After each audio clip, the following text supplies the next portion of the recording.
Hello, folks. Welcome back to another review and thoughts on. Long time no see. Well, Hulu. It seems like with the whole, Five Nights at Freddy's, everybody's like trying to do their,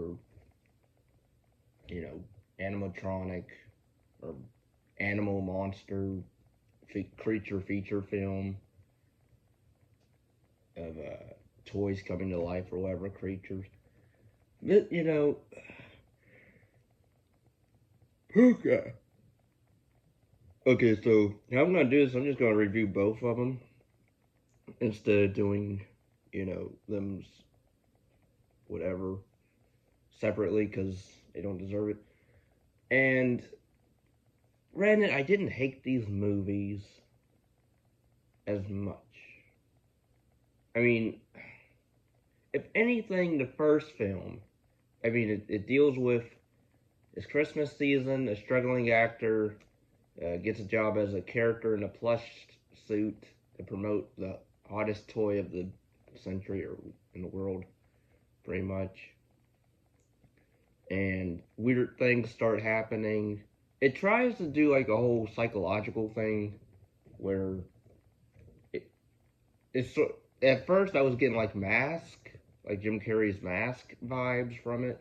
If it was if that movie was like a darker psychological film and was way more serious, because the first Pooka film tries to be serious, and or it is serious at in spots. I'll get to why it isn't in other spots. Um, the acting from everyone was fine. I mean, your main character, I totally forgot his name, but this actor guy, we don't really know much about him. By the end, it's like a big Twilight Zone type thing, or if anything, I'll just say Christmas Carol. Um, but yeah, I mean, like he sees like the Pooka creature thing, which is not really scary because it's just a big suited person. With yeah, it's practical, but it's not a monster. It's not really scary. I mean, at least in the second film, they did do a variety of different designs of the Pooka, of people's interpretations of it. At least, granted, the second movie's tone is way goofier and tries to be way more humorous than the first one. I mean, and it's edited fine, I guess. Though, you know, granted, like if you've seen Christmas Carol, because it's basically what it tries. I don't know if that's a spoiler or not of how that tale goes, that movie, but pretty much that's what granted, it's not a musical at least, but it's not really any good kills in it, like in either of them. Like a lot of the kills are either cutaway or not really interesting. And really, the first film doesn't even have really any kills except maybe I don't even remember if the first film I just saw it like I don't even remember if the first film really had any kills on screen. Um, I mean the guy freaks out a lot and hallucinates. Um, then he starts getting infatuated with this woman and her kid, and he wants to get to know her. Of course, there's reasons of why and or a twist or whatever. And so anyway, the first film. Oh, there's a scene in that first one where we literally see the Pooka. Like the guy, he either hallucinates or has nightmares of the Pooka, where he blacks out and sees it and loses sense of time, missing time. But there's a scene where the guy doesn't have the full costume on, but he has the Pooka head on. He's in the dark, and he's whacking off in the freaking dark with with those lights that you would light up your room, put like up in your room. It's just red lights, and it's just him, you know, going to town on himself. I'm like, what is this? This is not scary at all. If anything, is goofy and stupid. Did not need to be in the film. And then there's another scene where the Pook is literally banging. I guess was supposed to be the woman that the guy was interested in. I guess. And then like throughout the third act, he's like running around in the suit and like literally walking around town into the suit. Where at this point the Pooka character, you know, plush, the little dolls that the kids like.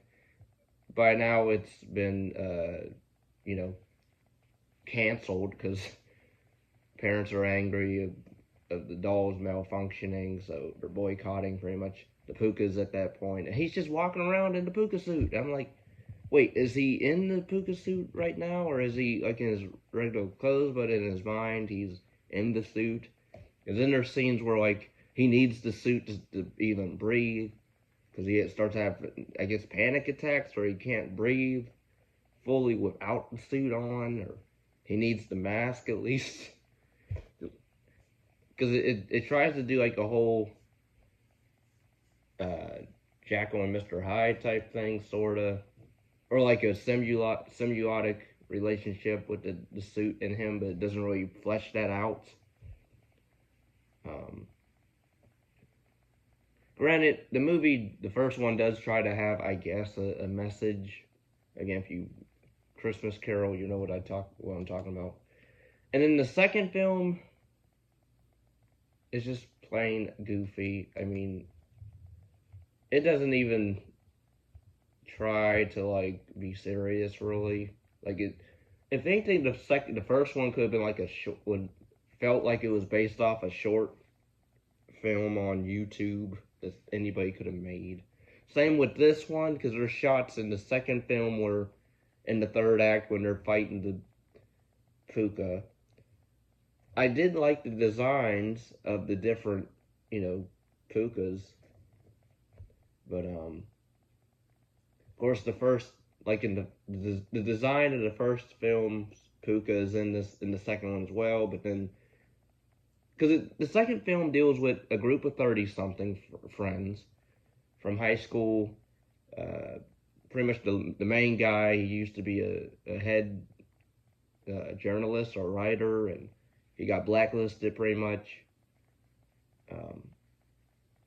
So he decides to get him and his friends to make their own creepypasta of Pooka, which the backstory of how I thought, and then because the backstory, because it starts out with this woman in her house and her husband, and she's making different Pooka dolls, and pretty much she snaps and kills her husband, and then she lights herself on fire, and then it's 1 year later, then we cut to our main character. And then when they mention the story of this Ellie girl that killed her, that did the whole fire thing, and then the one deputy friend shows a picture of the crime scene, and that looked way creepier than what we got with the other Pooka designs. And then the way they explain, oh, it's her spirit manifesting in these different Pooka variations, but not really to me, because we never hear her voice. We never, you know, I never got the gist it was her. I just thought maybe they created an urban legend of their version of the Pooka, and people on the internet, of course, you know, wanted to make their own rules of it as well. But yeah, I never got the whole Ellie is, you know, the angry spirit that you conjure, and she's a Pooka. Like, no. And then the way they it's weird with these, in this second one, where like they hurt, like they're able to run over Pookas when they encounter them, and they're able to, you know, injure them, stab them, cut them, or whatever, or knock them on the ground with vases, as if they're actual things and not, you know, spirits or whatever. I'm like, what? And then even by the end, like the third act is kind of lame. Because granted, I will say it is different to where all the main characters live, which I didn't mind that. It was different for a change, where really pretty much nobody in the main cast died. But the kills in that second one are even lame as well, because they're off screen. There's like only one that's on screen, and that's the jerk streamer, Jax, whatever, who harasses our main guy. But yeah, I like the design of the Pooka, or different Pookas. I like I like the more skinnier, normal look, not really normal, but normal size, I guess, looking Pookas compared to like the like a Barney size Pooka suit, or Big Bird, or whatever you want, you know, Muppet Sesame Street type of thing. And then even at the end, when they think they win, they really don't, because then, oh, even though we did this one thing that we said that would kill all the Pookas and everybody else had to do it, somebody on the internet decided to make their own rule of that, and I guess now all Pooka dolls in the world are coming to life and crap. So, and then it cuts to them posing for an action scene, that it cuts to then a comic book steals, which I would have liked if this was an actual animated thing instead. I think that would have worked it better, at least. Like, have it adult humor or whatever, but make it animated instead. Because if anything, I thought the best part of it was the end credits, where it turns into like a comic book, you know, steals, and them fighting the Pookas off.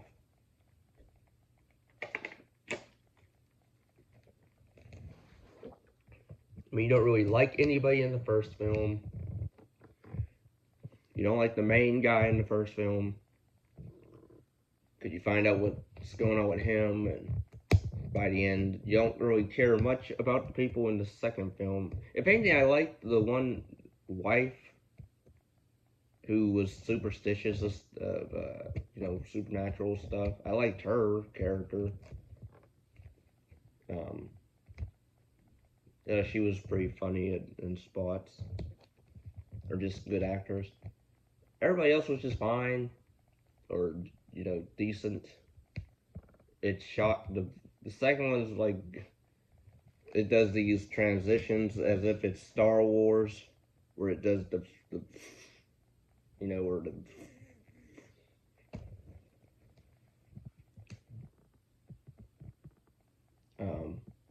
but yeah, I can't really say I was a fan of these movies. If I would say, I would watch Grim Cuddy over these two, because at least that was way more creepier designed to me, and I like the storyline in that way more.